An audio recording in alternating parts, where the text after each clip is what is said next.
오늘 행복과 불행의 경계선이라는 제목으로 창세기 6번째 말씀을 같이 나누려고 합니다. 하나님께서 우리에게 주신 놀라운 은혜들이 있고 행복의 조건들이 있는데 우리가 이 하나님께서 주신 행복이 아니라 애써 불행과 어려움으로 찾아가는 경우들이 의외로 많이 있는 것으로 보았습니다. 이 행복과 불행을 나누는 기준들이 경계선이 되는 것 같은데 오늘 본문 말씀을 통해서 우리가 같이 좀 살펴볼 수 있도록 하겠습니다. 저는 여러 번 말씀드렸지만 군 생활을 카투사로서 복무했었습니다.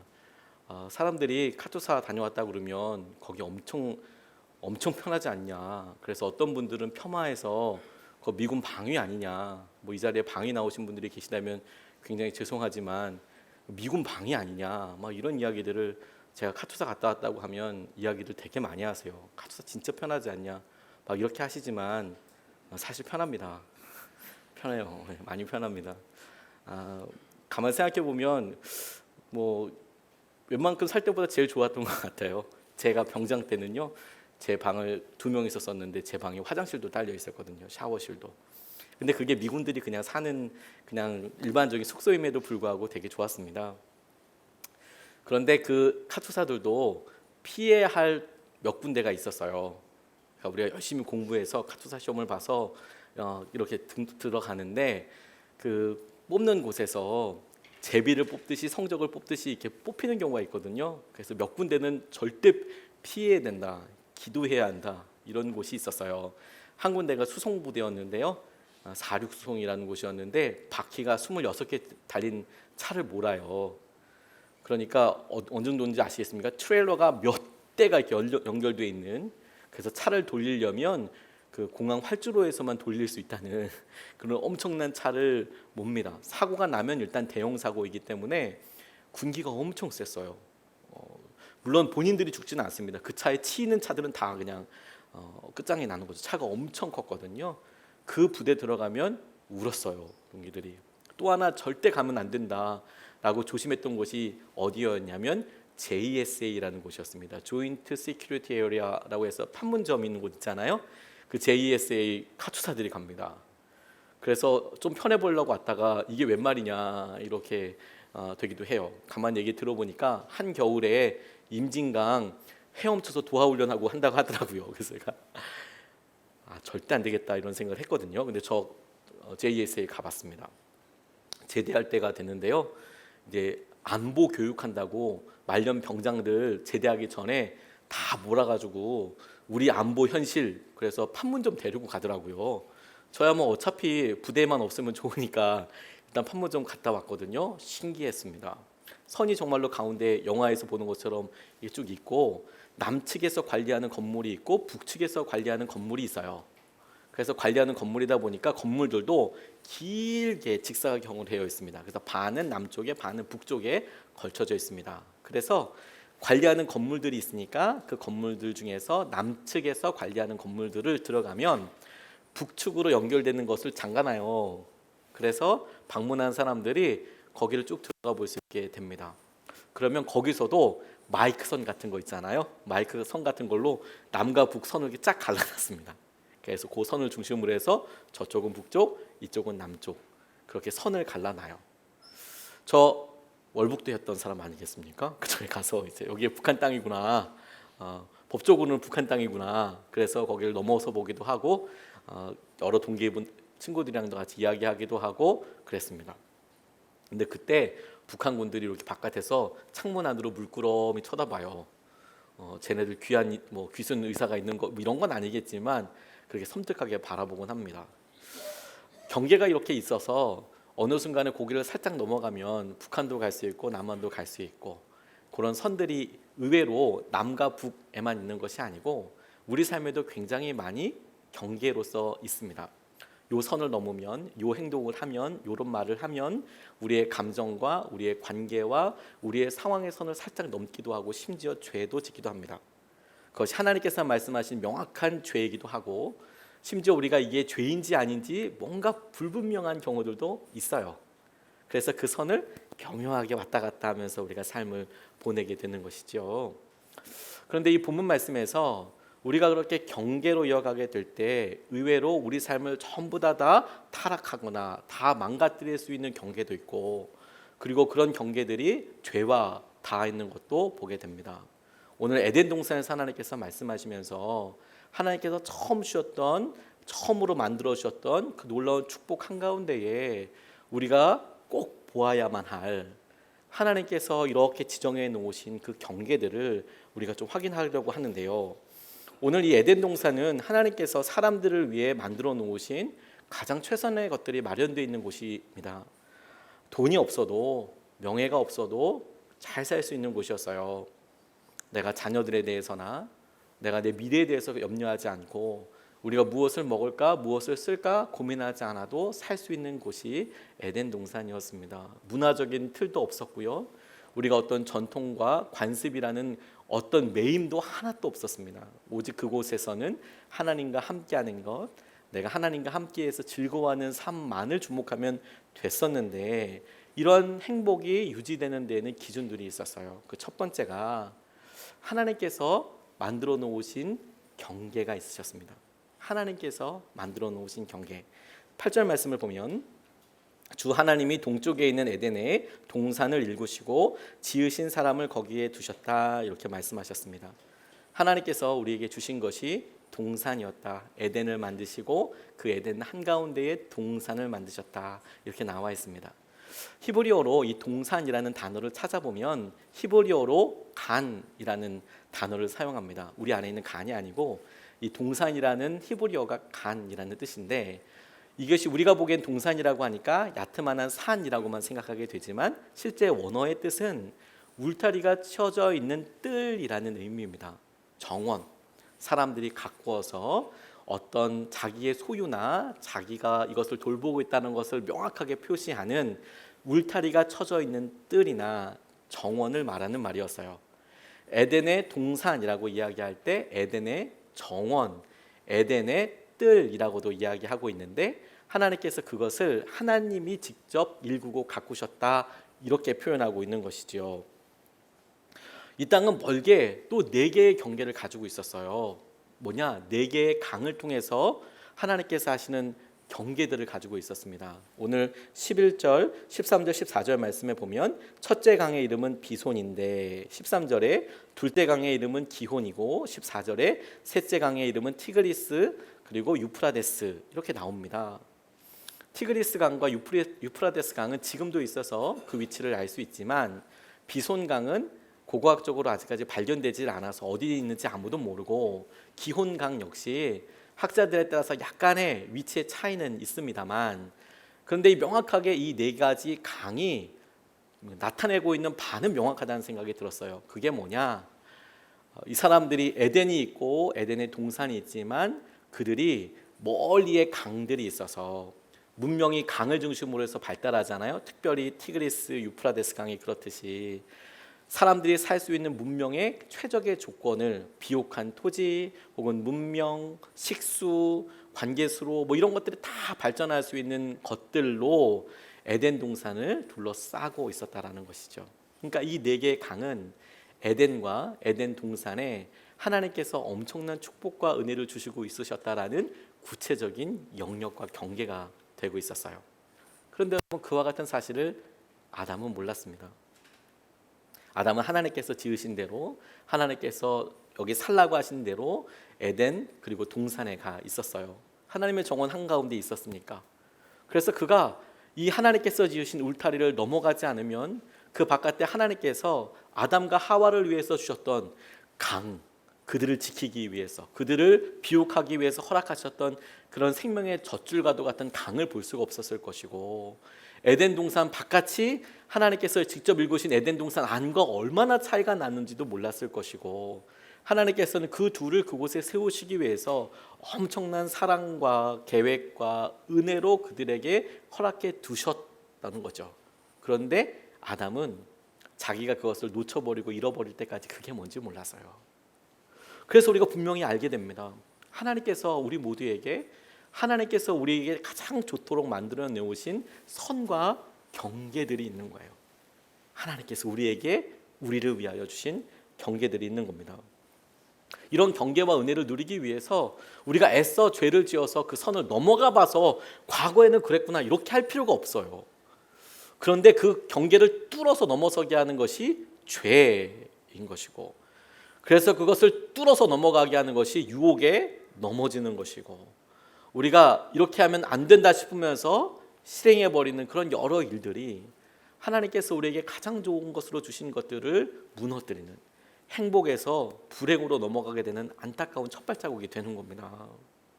하나님께서 주신 것을 감사하고 은혜로 누리는 것이 너무 중요한 것이죠. 이 은혜를 누리는 방법은 간단합니다. 그저 하나님께서 내게 주신 것을 감사함으로, 하나님을 온전히 신뢰함으로 받아들이고 의지하는 거예요. 헨리 나우엔이라는 작가가 그가 좋아했던 여러 일들 중에서 한 가지를 책에서 소개했는데 제게 참 인상 깊었습니다. 헨리 나우엔이라는 분이 서커스 공연을 참 좋아했답니다. 그 중에서도 그네 타는 공중 제비 도는 그 스릴 있고 되게 좋아 보였나 봐요. 저희도 요즘 명절 때 TV에 그런 거 하는지 잘 모르겠지만 예전에는 무슨 어디 서커스단 그래가지고 이렇게 코끼리도 나오고 그러다가 어느 순간에 그네 설치되고 그네에서 뺑글뺑글 돌고 뭐 왔다 갔다 하는 것도 하고 그랬었습니다. 여러분 기억나시죠? 이 헨리 나우엔이 그게 너무너무 좋았다요. 그래서 그걸 보러 가는 것도 좋아하고, 그렇게 하다 보니까 연습하러 가는 것도 보러 가고, 연습하는 걸 계속 보러 다니다 보니까 워낙 유명한 분이기도 하니 거기서 공중제비를 하는 그런 서커스 단원들과 친하게도 지내게 됐다는 거예요. 그래서 이분이 믿음에 대해서 이 서커스 단 사람들로부터 참 중요한 것들을 배우셨대요. 이런 내용입니다. 자기가 보기에는 저기 공중제비하고 공중에서 2번 3바퀴 도는 사람이 참 대단한 사람 좀 보였대요. 실제로 그분들은 몸무게가 한 40kg 초반대라고 해요. 사실 그 정도 돼야 되지 않겠습니까? 저 같은 사람이 이렇게 뛰어내린다고 생각해 보세요. 그 받는 사람이 얼마나 곤란하겠습니까? 허리 이게 척추가 나갈 수 있지 않겠습니까? 저는 여러분 잘 아시다시피 50대 초반 아니겠습니까? 52kg 정도.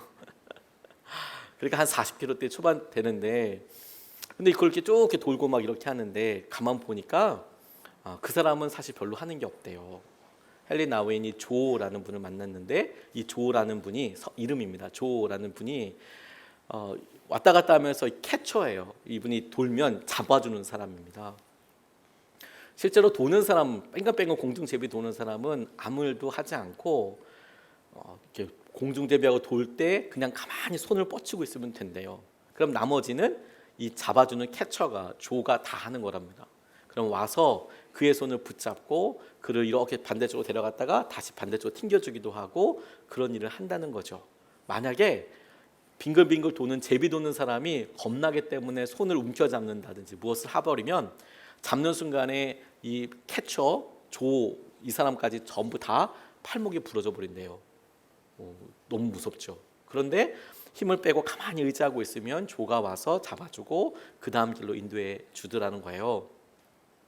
우리에게 믿음이 하나님께서 이미 허락하신 것, 그분을 얼마나 신뢰하느냐, 내게 주신 이것을 얼마나 감사하느냐, 하나님께서 내게 주신 경계를 내가 어떻게 확인하지 않아도 이것이 기쁨이고 감사하고 하나님께서 예비하시는 것을 누리는 게 그 첫 번째 하나님께서 우리에게 주신 행복의 은혜예요.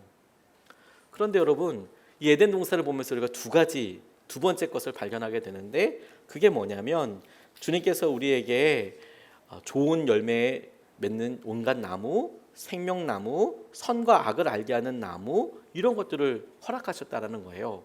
에덴 동산 안에 있는 축복의 요소들이죠.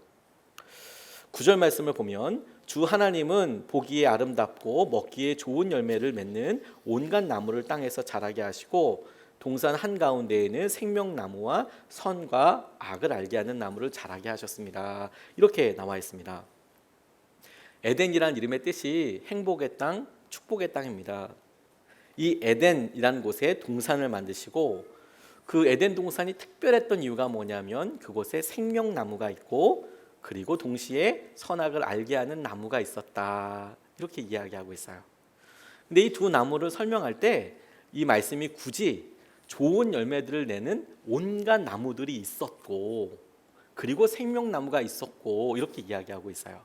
그러니까 이 생명나무는 우리가 알고 있는 온갖 좋은 열매들, 뭐 사과나 배나 열매를 맺는 과실수, 유실수 외에 전혀 다른 특별한 기능을 하고 있는 것을 우리가 알 수 있겠지요. 열매들 중에 하나, 그냥 그걸 먹으면 생명 이런 게 아니라 특별한 생명을 유지하게 되는 나무, 다시 말해서 영원히 살게 하는 그런 생명나무를 하나님께서 주셨다라는 겁니다. 야, 영원히 살 수 있도록 하나님께서 그 길을 열어주셨다는 것이 얼마나 놀랍고 충격적이에요. 근데 더 놀라운 사실이 있습니다. 선악을 알게 하는 나무의 실과를 먹으면 죽는다라고 말씀하셨고, 하나님께서 그런 말씀을 통하여서 지금 이렇게 아담과 하와에게 선악을 알게 하는 나무와 생명나무를 주실 때에 이 생명은 놀라운 약속이 돼요. 왜 그러냐? 아직 아담과 하와는 한 번도 죽음을 경험해 본 적이 없었거든요. 이상하지 않습니까? 죽음을 경험해 본 적이 없는 사람에게 영원한 생명나무를 먼저 선물해 주셨어요. 우리가 누굴 죽는 것을 보기도 하고 죽음이 얼마나 두려운지를 알고, 그래서 그 죽음이 두렵기 때문에 한 번 넘어가면 도저히 돌아올 수 없기 때문에 영원히 살 수 있는 영원한 생명, 그 생명나무의 놀라운 가치, 그게 얼마나 소중한 것인지를 알게 되는 건텐데, 문제는 죽음이라는 것이 없을 때 하나님께서 먼저 은혜로 그들에게 영원히 살 수 있는 생명을 먼저 주셨다는 거예요. 생명나무를. 너무 놀랍지 않습니까? 하나님께서 그 땅에 먼저 그것을 주시고 허락하여 주셨어요. 그리고 그 옆에는 선과 악을 알게 하는 나무가 있었다라는 것이죠. 사과나무는 우리가 딱 이게 사과나무하고 딱 떠오르잖아요. 그런데 선악을 알게 하는 나무, 그러면 사실 사과나무와는 대조적으로 이게 어떻게 생긴 나무인지는 알 수가 없습니다. 다만 보안집도 하고 먹음직도 하다라는 것은 우리가 알 수 있어요. 보면 먹고 싶고 예쁘고 그랬을 거라는 생각이 듭니다. 뭐 통닭처럼 생겼을까요? 보안직도 하고 먹음직한 건 그런 거 아닌가요? 아무튼 뭐 이렇게 보안직도한 그런 것들이 거기 있었는데, 그 이름을 풀어놓은 뜻으로 보아서 그것을 먹으면 그 결과가 선과 악을 알게 하는 것이죠. 그게 선악과의 그런 특징이라고 이야기하고 있어요. 그런데 우리는 이걸 보면서요, 선과 악을 알게 하는 나무를 왜 두어서 굳이 그것을 먹게 하느냐, 여기에만 관심을 둬요. 왜 타락할 걸 알고 그렇게 두냐? 근데 그렇게 질문할 수 있는 것이 아닙니다. 왜냐하면 여러분, 하나님께서 죽음이라는 것이 있기 전에 영원한 생명을 먼저 주셨다라니까요.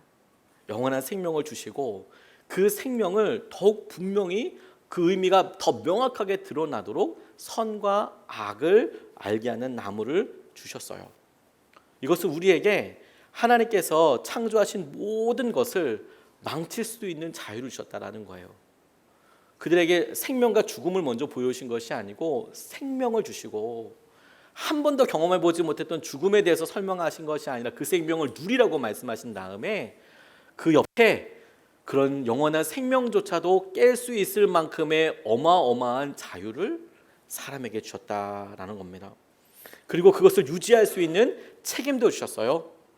하나님과의 생명, 그 생명으로 연결되어 있는 관계를 끊임없이 유지할 수 있는 책임 또한 사람들에게 주셨어요.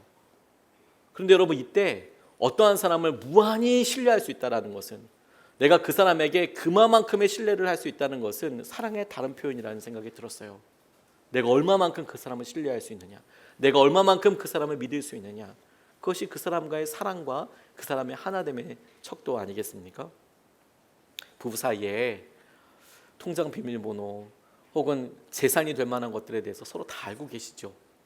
그러나 그런 중요한 사실들을, 인감이나 요즘 들어서 개인 신상 정보나 이런 것들을 아무 사람들한테 알려주지 않습니다. 내가 믿을 만한 사람들에게 내가 할 수 있는 법적인 대리 혹은 그 일에 대한 어떤 결과, 의무, 이런 것들도 같이 나눌 수 있는 것이죠. 그 사람을 내가 얼만큼 믿느냐, 신뢰하느냐, 이것은 정말 중요한 사랑의 표현이고, 그것을 통해서 하나님과의 관계도 접할 수 있는 것이죠. 하나님께서 만들어 놓으시고, 예를 들어 우리가 아이들을 키우는데 그 아이들을 사랑하고 예쁘니까 평생 같이 하면 좋을 것 같죠. 평생. 아이들이 커서도 평생 같이 하면 나중에 제일 커다란 기도 제목이 될 거예요. 같이 함께 하다 보니까 좋고 사랑하고 예쁘죠. 그런데 그렇기 때문에 내가 나만 함께하고 있어야 될 게 아니야. 그래서 성숙한 성인이 되기를 원하고 결정할 수 있게 되기를 원하고 스스로 판단하게 되기를 원하지 않겠습니까? 그런 놀라운 특권과 은혜를 하나님께서 우리에게 주셨다라는 거예요. 저는 이런 고민을 제가 목회하면서 몇 번 경험하게 되었습니다. 그 중에 한 번이 제가 목회를 시작하기 전에 청빙이 들어왔을 때 그런 경험을 하게 됐어요. 제가 말씀을 준비하면서 다시 한번 그 생각이 나더라고요. 저희 교회에서 선한 목자 교회에서 분립 개척을 하자라고 결정하고 몇 주 있다가 유기성 목사님이 갑자기 부르셔서 청빙이 들어왔는데 기도해 보지 않겠느냐. 당연히 안 간다고 얘기를 했죠. 왜냐하면 청빙 이제 개척을 이제 막 준비하려고 하는데, 그때는 예수님의 사람들 교회가 어떤 뭐 형태도 전혀 없을 때 막 이제 기도하면서 준비하려고 하는데 이게 웬 청빙인가, 그런 이유도 있었지만 그 청빙원 교회가 목사님께서 건물을 아름답게 지어 놓으시고 그 건물 아름답게 건축한 그런 건축 스트레스로 인해서 돌아가셨거든요. 그러니까 빚이 너무너무 많았어요. 그래서 몇 번 말씀드렸지만 제가 제 월급을 다 갚아도 100년 동안 갚아도 그 원금을 갚을 수 없는 그런 교회였습니다. 성도님들도 많지 않으셨고요. 교회는 건물은 엄청나게 예쁜데 성도님도 얼마 없고, 그 교회에 청빙해서 가겠느냐. 근데 굳이 제가 거기 가야 될 이유가 별로 없겠더라고요. 이미 또 개척을 하기로 결정이 되어 있었는데. 근데 기도하는데 하나님께서 제게 마음과 생각을 바꿔주신 기회가 있었습니다. 저는 기도하면서 거긴 당연히 뜻도 아니고 순서도 아니고 그렇다고 생각을 했지만 그곳의 여러 상황들, 그리고 아무도 가지 않으려고 하는 여러 일들 제게 분명히 보게 해주시면서 제게 큰 부담이 됐던 빚, 부채에 대해서 전혀 다른 눈으로 보게 해주시더라고요. 저는 야, 이거 100년 갚아도 안 되겠다. 근데 저만 월급 안 받는다고 되는 것도 아니잖아요. 제가 100년을 살아남는 것도 모르겠습니다. 거기를 가고 주님께서 저를 100년을 살게 해주셨을지 모르겠지만, 100년 동안 목회하게 해주실지 모르겠지만 그렇게는 아니라고 생각을 했는데, 그런 부담이라고 생각했던 것들이 제가 나중에라도 제 신용으로 언제 그만한 빚을 져볼 수가 있을까, 언제 그만한 헌금을 해볼 수 있을까, 이런 질문을 생뚱같이 하게 해주셨어요. 담임 목사가 하는 일들 중에 하나가 뭐냐면, 그 교회에 부임하게 되면 거기 교회에는 여러 부채 상황이나 여러 상황들의 책임자가 되지 않습니까? 제가 지은 건 아니더라도 제가 담임자가 되니까 제 이름으로 사인하고, 은행에 가서도 제 이름으로 다시 하고, 통장도 제 이름이 들어간 교회 법인 통장을 만들기도 하고, 그런 행정의 중심이 되다 보니까 의미상으로는 분명히 교회의 빚이지만 내용상으로는 오롯이 다 담임 목사랑 다 관련될 수밖에 없으니까 그게 안 된다라고만 생각을 했는데, 아니 그만큼의 재정을 하나님한테 언제 내가 드려보겠어. 그러니까 이게 내게 어려움이 아니라 하나님께서 나를 얼마만큼 믿으시는지, 내가 하나님을 얼마만큼 신뢰하는지를 드러낼 수 있는 기회도 되겠구나. 내가 언제 제정신에 하나님 앞에 그만큼 헌금을 해보겠습니까? 그런데 실제 헌금은 왔다 갔다 하지 않을지 몰라도 의미상으로 내가 그만큼 하나님께 헌금할 수 있는 것이다라는 생각이 들더라고요. 그래서 아멘 순종했습니다. 가겠다라고요. 근데 말씀을 준비하다 보니까 그렇지, 하나님께서 우리를 믿어주시는 것, 어떤 분은 고난의 크기 때문에 힘들어하시고 어려워하시지만 주님께서 우리를 어찌나 믿어주시는지, 우리의 상황들에 하나님께서 예비하시고 붙잡아 주신 것들이 이미 있더라고요. 그런데 그것을 보고 그렇게 무한한 신뢰, 이것을 통해서 넘어지지 않고 끝까지 나아가게 되는 것, 여기서 넘어지면 선악을 알게 하는 나무의 실과를 먹는 것처럼 좌절하고 무너질 수 있을 만큼의 그렇게 중대한 일임에도 불구하고 하나님께서 우리에게 허락하여 주시고, 그럼에도 불구하고 우리에게 함께 해주시고 말씀으로 생명을 계속 주시는 것을 통해서 우리에게 어려움만 남는 것이 아니라 하나님과 함께하는 것에 대한 기쁨과 하나님께서 우리 가운데 살아계시고 그 하나님을 우리가 붙잡고 있다는 것을 아주 명확하게 보여주시는 놀라운 은혜의 통로가 되게 하시는 것이죠. 그래서 여러분, 에덴 동산의 놀라운 은혜와 축복의 조건은 많은 먹을 만한 좋은 열매들 뿐만 아니라 그것을 영원한 생명으로 이끌어 가시는 하나님의 약속 말씀이 있고, 그렇게 하나님께서 우리에게 주신 관계와 놀라운 생명마저도 포기할 수 있을 만큼의, 그리고 깨어뜨릴 수 있을 만큼의 선악을 알게 하는 나무의 실과도 있어서 우리 가운데 중요한 하나님을 바라보는 기준을 삼게 하신다라는 거예요. 그런데 바로 여기에 하나님께서 오늘 우리에게 행복과 불행을 나누는 더 놀라운 은혜 한 가지, 기준 한 가지를 더 보여주신다고 싶습니다. 그것은 우리에게 하신 명령이에요. 15절부터 17절까지의 말씀을 보면 주 하나님이 사람을 데려다가 에덴 동산에 두시고 그곳을 맡아서 돌보게 하셨다.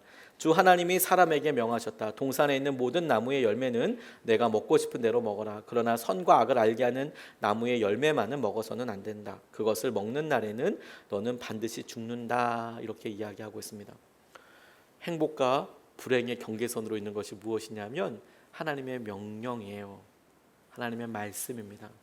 그리고 그 말씀을 순종하느냐 순종하지 않느냐가 행복과 불행을 나누는 중요한 경계선이 돼요. 오늘 아담에게, 하와에게는 이런 명령이 분명하게 떨어졌습니다. 선과 악을 알게 하는 나무의 열매는 먹지 말아라 라고 말씀하셨어요. 하나님께서 아담과 하와에게 이 땅에서 생육하고 번성하라고도 말씀하셨습니다. 땅을 점령하고 다스리라고도 말씀하셨습니다. 이것은 명령이자 허락이었죠. 근데 선과 악을 알게 하는 나무의 열매를 먹지 말라고 하는 것은 그분과의, 하나님과의 완전한 동행을 의미하는 것이었습니다. 에덴 동산에서 아담과 함께 하셨던 하나님을 한번 떠올려 보세요. 그 장면을 한번 성경에 묘사되어 있는 대로 한번 떠올려 보십시오. 아담이 하나님과 함께 동산을 거닐었답니다. 그러니까 그때 당시에는 하나님을 볼 수도 있었고 하나님과 대화도 할 수 있었어요. 그래서 함께 거닐 수도 있었습니다. 신기하지 않습니까? 그런데 그렇게 떠올리고 오늘 선악을 알게 하는 나무를 따먹은 것 보면 그 장면은 이렇게 묘사될 수 있어요. 당시에는 아담이 하나님을 볼 수도 있었고 하나님과 직접 대화도 할 수 있었고 하나님의 뜻도 분명히 물어볼 수 있었는데 아담과 하와가 죄를 지을 때를 보니까 아담의 시선으로는 하나님이 안 계시네 내 옆에, 하나님이 내가 하는 일은 모르시겠네, 못 보시겠네, 이렇게 생각할 수 있는 여지가 있었다라는 거예요. 하나님께서 태양빛처럼 분명하게 계시고 분명하게 아담이 느낄 수 있도록 그런 조건들이 다 있었으면 어떻게 죄를 짓겠습니까? 하나님 먹지 말랬어 라고 대답하고 실제로 하나님 옆에 계시면 그거 먹겠어요? 그런데 아담이 보기에는 하나님이 내 눈에 안 보이네, 하나님이 지금 내가 보는 이 죄는 없네, 이렇게 생각될 만한 그런 조건이 되었고 그가 그곳에서 선악을 알게 하는 나무의 열매를 먹었다라는 거예요. 이게 여러분 어떤 의미일까요? 단지 따먹었다 먹지 말아야 하는 것을 먹었다라는 의미가 아니라 이것 자체가 우리에게 굉장히 중요한 사실 한 가지를 보여준다라고 생각하게 되었어요. 뭐냐? 아담에게 하나님은 눈에 보이고 함께 하실 때도 있었지만 그렇지 않은 것처럼 보일 때도 있었는데 하나님이 그에게 실제로 떠나 있으셨습니까? 그렇지는 않으셨습니다. 하나님은 끝까지 하나님이셨고 사람은 끝까지 사람이었습니다. 그러니까 하나님께서 어떻게 존재하시는지, 어떻게 일하시는지 사람이 다 알 수 없죠. 아담이 인지하고 알 수 있는 데는 분명히 한계가 있었을 거예요. 그걸 하나님께서 다 보여주실 수도 없고 다 알 수도 없는 노릇이었지 않겠습니까? 그런데 하나님께서 그럼에도 불구하고 아담에게 항상 내가 너와 함께 있어 라는 것을 알 수 있는 중요한 근거이자 통로를 하나 주셨어요. 그게 뭐냐면 너 에덴 동산을 읽으면서 너 여기 내가 읽어놓은 이곳을 네가 함께 하면서 너 이거 누구 때문에 하는지 잘 생각해 봐라. 하나님께서 읽어놓으신 에덴 동산에 아담에게 말씀하시길 너 이곳을 경작하고 너 이곳을 가꾸어라 라고 말씀하셨어요. 그가 이 일을 하면서 이거 하나님 때문에 하는 일이지 뿐만 아니라 그들이 맛있는 실과를 따먹고 그리고 생명나무를 따먹고 그렇게 따먹으면서 선악을 알게 하는 나무의 실과를 바라보며 저거 먹고 싶다라고 생각할 게 아니라 저거는 하나님께서 먹지 말라고 하신 열매이지, 그게 어떤 맛인지도 중요하지 않고 그것이 어떻게 생겼는지도 중요하지 않고 내가 저 열매를 먹지 않는 것은 하나님께서 내게 명령하시기 때문에 나는 먹지 않아. 그리고 내가 하나님께서 하신 명령을 지키고 있는 그때는 내 눈에 보이지 않는 하나님, 지금 내가 보기에는 느낄 수 없는 하나님이 여전히 내게 그 말씀으로 함께 하시는 시간이고, 내가 그것에 순종함으로 하나님과 함께 동행하는 의미가 있다라는 거예요. 우리가 보기에는 여러분, 나무에서 과일 하나 따먹는 게 뭐 그리 중요하냐 이렇게 생각하실 수도 있지만, 말씀에 생활하며 순종하며 살아가는 것이 우리가 보기에 나무의 열매를 따먹고 마는 것처럼 그렇게 작아 보이는 일처럼 요즘 보일 수는 있지만, 그래도 그 일을 명령하신 분이 하나님이시기에 우리에게는 주님과 함께하는 중요한 표징이 되는 거예요. 우리가 그 말씀에 순종하는 한, 우리가 그것을 안 먹는 이유가 하나님 때문이라면, 우리가 하나님을 보지 못해도 하나님이 우리와 함께 하시고, 그리고 하나님도 그 사실을 인정하시는 놀라운 은혜와 약속 관계에 있게 되는 거거든요. 그런데 우리가 이것에 많이 무뎌지고 깨어졌습니다. 오히려 하나님 말씀대로 지키고 살아가는 것이 요즘은 어리석어 보이고, 그리고 그렇게 하면 다 손해볼 것 같고 그런 생각만 하죠. 그렇지 않습니다. 우리가 말씀에 따라서 순종하고 나아가는 것이 하나님과 동행하는 놀라운 증거이자 하나님과 동행하는 삶 자체예요. 하나님 말씀대로 살아가는 것이. 케냐 남부에 도로보족이라는 사냥꾼들이 있습니다. 도로보족이라는. 그런데 이 도로보족은 별로 이렇게 사냥을 잘 하지 못했대요. 우리가 원시적으로 이렇게 총이 아니라 원시적으로 뭐 창이나 화살로 이렇게 여전히 정글이나 혹은 밀림에서 사냥을 하는 사람들 보면 이 무기가 굉장히 중요합니다. 창이 위협적이긴 하지만, 창이라는 것이 조금 길어서 길지만 사실 이게 바로 앞에 와야 이렇게 좀 찔릴 수 있는 거 아니겠습니까? 창을 일단 던지면 일회용이에요. 이거 던지면 다시 주소대까지 할 수가 없잖아요. 그런데 이게 이 무거운 창을 던진다는 게 그 몇십 미터나 날아갈 것 같습니까? 남자분들이 체격이 좋은 사람이 던져도, 물론 뭐 투창 선수들은 뭐 많이도 던지지만 보통 남자들이 그 창 그거 무거운 거 던지면 몇십 미터 안 날아갈 겁니다. 게다가 명중률도 굉장히 떨어질 거예요. 그러니까 이게 찾기가 참 쉽지 않아요. 근데 이 도로보족은 화살도 변변치가 않았대요. 양궁 선수들이 훈련된 사람들이 한 100m 좋은 화살로 쏘거든요. 근데 보통 화살 가지고 뭐 그렇게까지 안 나갑니다. 그거 한 20-30m예요. 그나마 멀리 있으면 떼깡 하고 날아가요. 그게 뭐 이렇게 정확하게 박히는 것도 아니에요. 이 도로보족의 화살은 변변치가 않았대요. 근데 사냥을 하고 먹고 살잖아요. 이 사람들이 사냥하는 방식, 사냥감을 얻는 방식은 진짜 놀랍고 충격적이었어요. 그게 뭐냐면 사자가 잡은 짐승을 빼앗는 거예요. 사자가 잡은 짐승을 빼앗아요. 놀랍죠? 사자랑 1대1로 싸우는 거 쉽지 않잖아요. 근데 이 사람들이 싸운 방법은 너무 간단했어요. 싸운 게 아니라 그것을 빼앗는 방법이요. 사자들이 싸움을 해서, 혹은 사자들이 이렇게 해서 음식을 잡잖아요. 큰 가젤이나 뭐 버팔로를 잡았어요. 버팔로가 이길 때도 있지만 잡았어요. 그래서 먹고 있을 때 이 도로보족 사냥꾼이 그냥 걸어간다는 거예요. 당당하게 사자를 향해서 걸어간대요. 그냥 걸어간대요. 끝까지 걸어간대요. 그러면 처음에 사자가 이게 뭐야? 이렇게 생각하겠죠. 미친 거 아니야? 아니 이거 음식이 오나? 배달인가? 뭐 이렇게 생각할 수도 있겠죠. 근데 끝까지 간다는 거예요. 그러면 사자가 고민하다가 도망간대요. 사자가 이렇게 오면, 이 도로보족이 사냥꾼이 이렇게 오면 처음에 이게 뭔가 싶다가 자신감 있게 이렇게 걸어오면 사자들이 지레 겁을 먹고 도망치더라는 거예요.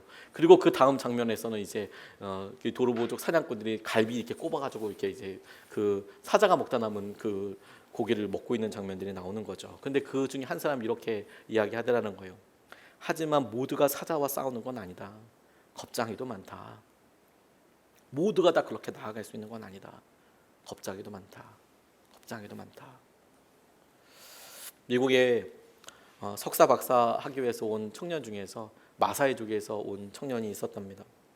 서구 세계로 오기 전에 이 청년은 마사이족 용사로서 사자를 잡았대요. 사자 한 마리가 마을에 들어와서 가축도 물어가고 피해도 이렇게 주니까 젊은 사람들이 이 사자를 찔러 죽여야 하는 임무가 있었는데, 사자가 그냥 나 잡아봐라 하고 이렇게 그냥 잡히고 있겠습니까? 포효도 하고, 그리고 실제로 물기도 하고, 손톱으로 발톱으로 손톱은 없겠군요. 발톱으로 이렇게 하기도 하겠죠. 부상 입었습니다.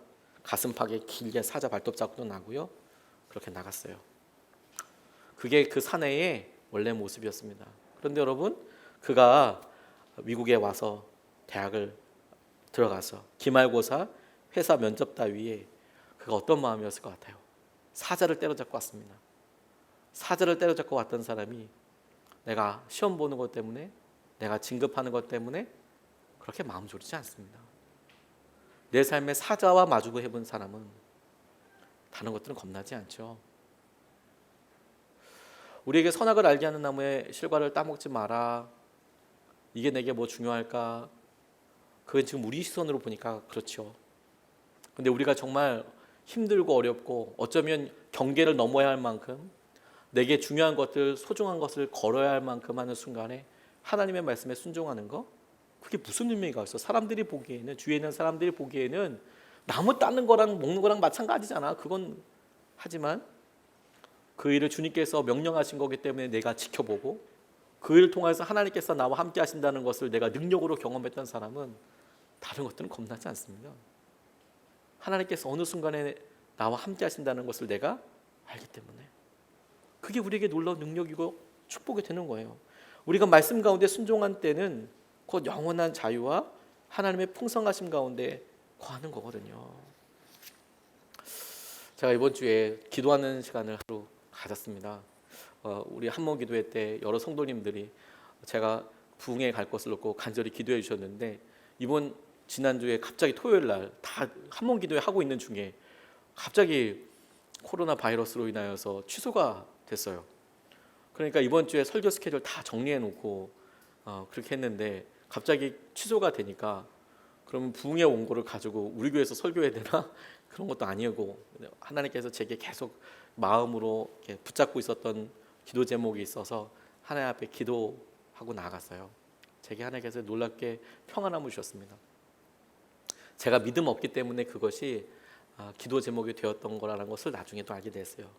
그건 신종 코로나 바이러스 때문에 제 마음의 안에 있는 불편함이었습니다. 교회에서 최선을 다해서 신종 코로나 바이러스를 놓고 같이 기도하고 있어요. 그리고 어떻게든지 이것이 우리 사랑하는 성도님들한테 영향력이 되지 않도록 정말 간절히 기도하고 있습니다.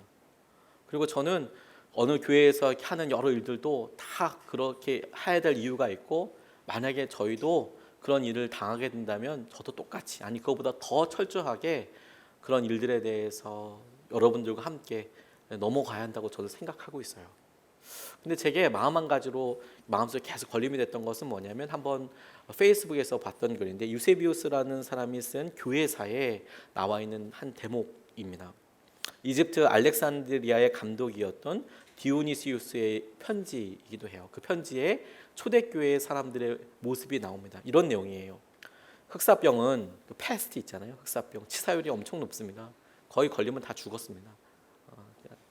패스트 흑사병은 이교도인들에게는 그 무엇보다 두렵고 무엇보다 고통스러운 것이었지만 그리스도인인 우리에게는 결코 그러한 특성을 갖지 않았습니다. 흑사병은 이교도들을 크게 공격했습니다. 또 동일하게 우리 그리스도인들도 공격했습니다. 그러나 실제로 대부분의 그리스도인들은 넘치도록 큰 사랑과 형제애를 발휘하여 자기 목숨을 아끼지 않고 서로를 의지하며 끊임없이 병자를 돌아보았고 조금도 두려워하지 않고 계속하여 필요한 것을 공급하였습니다. 우리 그리스도인들은 다른 사람들과 이웃에게서 흑사병에 전염되는 줄 알면서도 자원하여 자신의 고통을 자초하였습니다. 많은 형제들이 다른 사람들을 치료하고 건강하게 해주고는 자기들은 죽었습니다. 그리스도인들 중에 가장 선한 사람들은 이런 식으로 세상을 떠났습니다. 그들 중에는 장로도 있었고 집사도 있었으며 크게 칭찬받는 사람들도 있었습니다. 그러나 이교도인들은 이와 반대로 행했습니다. 그들은 병들어 앓기 시작한 사람들을 쫓아냈으며 사랑하는 친구들도 멀리했습니다. 그들은 아직 숨이 끊어지지 않은 사람을 길에 내다버렸고 죽은 사람을 매장해 주지도 않았습니다. 그들은 어떻게 해서든 죽음을 피하려 했습니다. 그러나 아무리 예방하고 조심해도 그것을 피할 수는 없었습니다. 유세비우스 교회사에 나오는 내용입니다. 초대교회 사람들이 어떻게 행하였는지. 다시 한번 말씀드리지만 저희 교회에 어떤 일이든지 이 신종 코로나 바이러스로 인하여서는 모든 일에 대하여 최선을 다해서 방역을 하고 그 일에 있어서 최선을 다해서 조심해야 된다고 생각을 합니다. 그리고 21세기에 제가 가서 뭐 병을 내가 먼저 옮는다는 걸 뻔히 알면서 어떻게 옮는다는 걸 뻔히 알면서 거기 가서 내가 마주하고 서는 것을 믿음이라고 저도 생각하지는 않습니다. 그렇게 해야만 한다고도 생각하지 않습니다. 하지만 제 마음속에 제가 연약하기 때문에 들었던 어려움은 뭐냐면 그런데 교회에서 할 수 있는 일이 그런 일을 놓고 주일 예배를 드리지 않고 모이지 않고 그렇게 예방하는 것이 전부인가라는 것에 대한 마음의 어려움이 저에게 있었어요. 끝까지 가서 우리가 당연히 사랑하는 성도님들을 놓고 날마다 기도하고 날마다 지켜달라고 우리 아이들을 보살펴달라고 날마다 기도하지만 그래서 이런 일들이 있어서 이걸 방지하기 위해서 할 수 있는 일이 그래 안 모이는 거 그게 다일까? 그러면서 하나님께서 이게 제 마음속의 불편함이라는 것을 계속 기도하면서 불편하게 했어요. 뭐가 자꾸 불편한 거죠. 코로나 바이러스로 꼭 기도해도 불편하고 이게 다일까? 이게 하나님께서 원하시는 것에 다일까? 이 문제를 가지고 너무 단순하죠, 여러분. 저 사실 믿음이 그 정도 수준밖에 안 돼요. 고민하는데 하나님께서 제게 기도원에서 기도하는데 그런 마음을 제게 해주더라고요. 멀리 생각할 것도 없이 저희 가족 생각나게 해주셨어요. 만약에 제가 사랑하는 저희 집사람이 정말 그러면 안 될 거라고 기도하고 날마다 기도하고 있지만 만약에 이 병에 걸리면 어떻게 기도할까? 만약에 사랑하는 제 딸이 이 병에 걸린다면 나는 어떻게 기도할까? 이런 생각을 너무 당연한 생각인데 저는 그걸 금요일 날에서는 했어요. 물어봤는데 너무 단순하게 바로 답이 나오더라고요. 저는 당연히 제일 첫 번째로 기도할 것이 우리 집사람이 우리 아이가 빨리 낫게 해달라고 기도할 거예요. 빨리 낫게 해주십시오 하나님. 빨리 낫게 해주십시오. 빨리 일어나게 해주십시오. 확진자로 결정되어 있는 사람들. 또 하나 그리고 나서 간절히 기도할 게 뭐냐면 하나님 이 일이 누구 때문에 내가 옮았네요. 이런 것에 대한 불평 불만이 아니라 하나님 우리 집사람과 우리 아이가 혹은 저라도 누구를 만났기 때문에 어디 갔기 때문에 그래서 받게 될 지탄과 그런 관계의 어려움과 이런 상황들로부터 사랑하는 사람들 지켜달라고 기도할 것 같아요. 마음 어렵지 않도록. 학교는 가야 되잖아요. 하나님 우리 아이들이. 하나님 교회에 계속 있어야 되잖아요. 그런 일들에 마음 어렵지 않게 해달라고 계속 기도할 것 같아요. 그리고 수고하는 사람들, 그리고 똑같이 아픈 사람들, 그리고 걸릴 수도 있는 여러 사람들을 놓고 계속 기도해야 하는 것이 너무 당연한 순차적인 일이라는 것을 알게 됐어요. 그래서 그거 알고 나니까 너무 여러분 단순하고 너무 간단하죠. 근데 제 마음속에 우리가 이런 코로나 바이러스로 인하여서 조심하는 것은 너무 필요한 일이고 앞으로도 계속 그렇게 해야 하지만 내 마음속에 어느 순간에 들어와서 두려움을 위장하고 내가 누군가를 미워하고 내가 누군가를 배척하며 내가 그 사람들 놓고 기도하지 못하는 담이 되고 그래서 누군가를 폄하하거나 누군가를 심지어 욕할 수 있는 통로가 된다면 하나님께서 절대 기뻐하시지 않겠구나. 오히려 그 일을 통하여 하나님께서 내 형제 내 자매를 붙잡게 하시듯 내가 그렇게 걸렸듯 내가 민망한 마음으로 내가 안타까운 마음으로 위하여 기도하고 함께 나가는 것을 하나님께서 원하시겠구나. 그런데 그런 명령을 하나님께서 이미 우리에게 하셨더라고요. 내 이웃을 내 몸과 같이 사랑해라. 이건 여러분 진짜 어려운 말씀이 아니지 않습니까? 저도 알고 여러분들 알고 아마 수천 번 수만 번은 더 들었을 법한 일이 아니겠습니까? 근데 그런 일들을 하나님께 정말 단순하게 얘기하시는 거예요. 우리 삶 한가운데 두려움으로 와 있고 우리의 삶 한가운데 와 있는 여러 일들을 통하여 하나님 말씀이 어렵지 않다. 하나님은 사랑하고 이웃을 내 몸과 같이 사랑하도록 해라. 하나님 이웃을 사랑한다는 것이 어떻게 하는 겁니까? 네가 이웃이 되라. 어떻게 이웃이 될까요? 우리가 할 수 있는 형편이 다 달라도 우리가 그들을 향해서 순종하고 붙잡고 나아가는 것이 하나님께서 우리를 행복 가운데 묶어두시고 하나님께서 하나님의 임재와 동행 가운데 우리를 묶어두시고 우리를 놀랍게 붙잡아 주시고 축복해 주시는 영원한 통로가 되게 하실 것이라고 그렇게 고백하게 됐어요. 우리가 어렵고 힘든 삶을 살고 있습니다. 하나님께서는 우리에게 이미 가장 좋은 걸 주셨어요.